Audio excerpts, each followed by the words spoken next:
everybody. I'm here with my dad, Joe Johnston. Many of you know him. Some of you don't. If you don't, you're missing out. But we're talking about something. This came to me, I don't know, maybe like a month ago while I was having a conversation with a friend about what's going on in the world. And I'm sure many of us have had this conversation with people that we trust, which is we can't have conversations outside of closed doors that we're having behind closed doors. We are having conversations amongst people that agree with us, right? But we're not having conversations with people who we don't necessarily align with. I know I am, and those of you who are my friends who I've had private conversations with where I'll say something like, hey, I know we don't necessarily agree on this, but I do agree with you on this, and I think it's important to be talking about this. So this came to me in a moment of clarity. I thought, as somebody who isn't afraid to have conversations with people about what's going on in the world, because one, I'm interested in learning from other people, and two, I think there is a truth and truth matters. Right. But also understanding and saying, I want to know what you're hearing about this, because echo chambers are not helpful. And what creates those echo chambers, from my experience, is that as a therapist, I really labor at trying to understand the background of the person's life that might influence them to think of the way they articulate and organize their thoughts and their interactions with people from past history. So there's a lot of that, and you have to sort of weed through that in order to really begin to understand where another person's coming from. Understanding context of the other person's messaging to you. But in our world today, what seems to be happening is that there's this divide that's becoming greater and greater. And a lot of it's motivated, I think, because of the way media is formatted.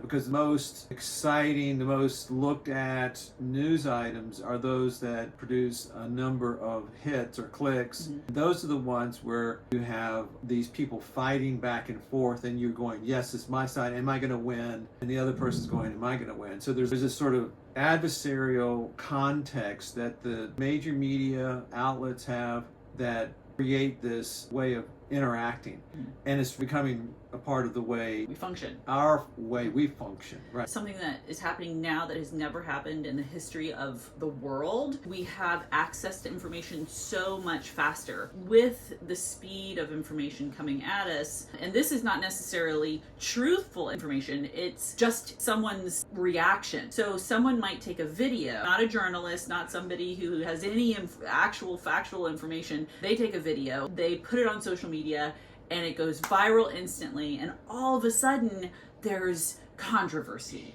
and there's division and there's also possibly an acceptance of the truth of that video because of the fact that it's so widespread. Right. Before any of the evidence could be examined. Right. We saw this with George Floyd. We're seeing this with the war in the Middle East right now. We're seeing it just everywhere. So it's one of these things that is happening at a pace that we can't keep up and with. there are elements out in our society that are trying to control that way of presenting information. That's the way the new propaganda is really being organized. If they can get that widespread viral narrative out there, then people become emotionally bonded to it, and it's truth. All of a sudden, it's absolute, set in concrete fact. Right.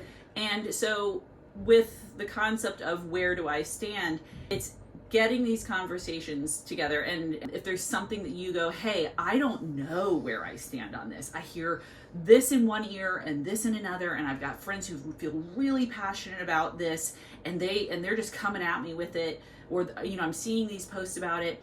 Asking yourself, where do you stand on it? Because you should stand somewhere on it. And I think that we no longer have a middle ground of stance and opinion. It has to be here or here. Right, or even an ability to be patient. I know I've reacted to posts without really doing my investigation to really understand and to put something out there. So I've also participated in that culture, and which has led me to have to apologize or take things down, or so it's something that happens to all of us, and it only serves that sort of zero-sum game way of interacting with people. I win, you lose. And right? I need to make sure you know you lose. Right, too. right. And it's interesting, as a therapist, I've understood conversations, and they're basically just a number of different conversations when it comes to understanding information. And then you can have about a particular issue. Like, this happens in marriage conflict constantly. I mean, it goes down into how children interact with parents, how parents interact with each other, how brothers and sisters or siblings interact with each other. And it's a collection of information that goes to proving their point in order to convince the other person they're wrong. And there's a couple of ways of expressing that. There's diatribe, which is basically an argument that says, this is how you're supposed to do. You hear that from lectures, you hear that from ministers in pulpits. It's a diatribe. It's an argument about this is the way you're supposed to do. And the audience doesn't necessarily have a participation back and forth.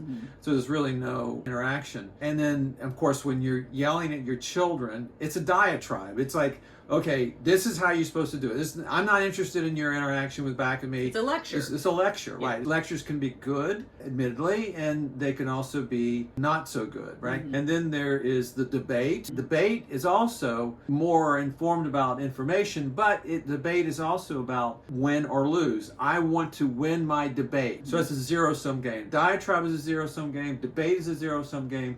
The only one it's not is a dialogue. A dialogue is, you can have an opinion about something, you can hold to opinion about something, but you're also open to learning. And that's not a zero-sum game. That's called a win-win dynamic, a win-win game in game theory.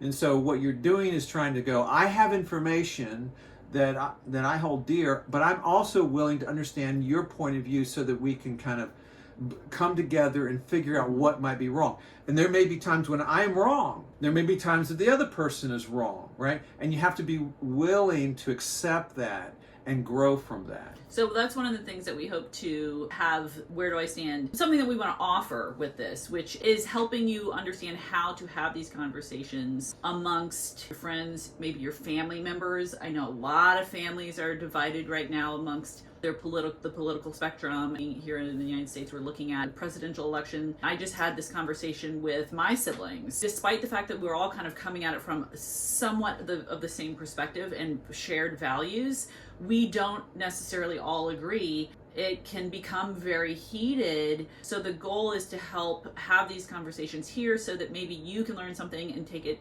and have conversations amongst your peers and continue really to be a positive light, right? And start creating dialogue that is less divisive and less of, honestly, it's going to be challenging, but to not have a political bias to it. I know that we both know very much where we stand politically, but as I learn about things, it doesn't mean that I don't have the flexibility or desire to say, hey, you know what, maybe this is something that I need to challenge my values on and continue to look at it. And again, I've already reached out to a number of my friends who don't whatsoever align with me politically, religiously, any of these things. And I'm lucky to have some people who are willing to answer questions, maybe not necessarily go live with us or be on video, but I will share what their thoughts are on these things. I'm super excited about it. So this is something that I hold very near and dear to my heart and have been hesitant to do. I think, again, just so many of us are hesitant to have these conversations because you don't want to make people angry.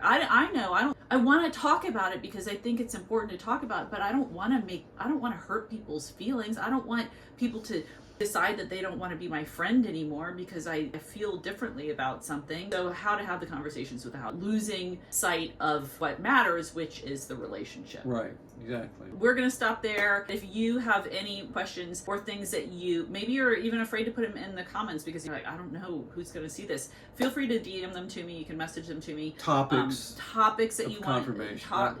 Conversation that are difficult to have. It doesn't have to be political. It can be in terms of your interpersonal relationships with people that you love, and it might be, how do I talk to my husband or wife who drinks too much? But also, don't hesitate on those hot topics of things that you go, hey, so I heard this. Know that we're not going to come at you guns a-blazing. Can I even say the word gun on social media anymore without being canceled?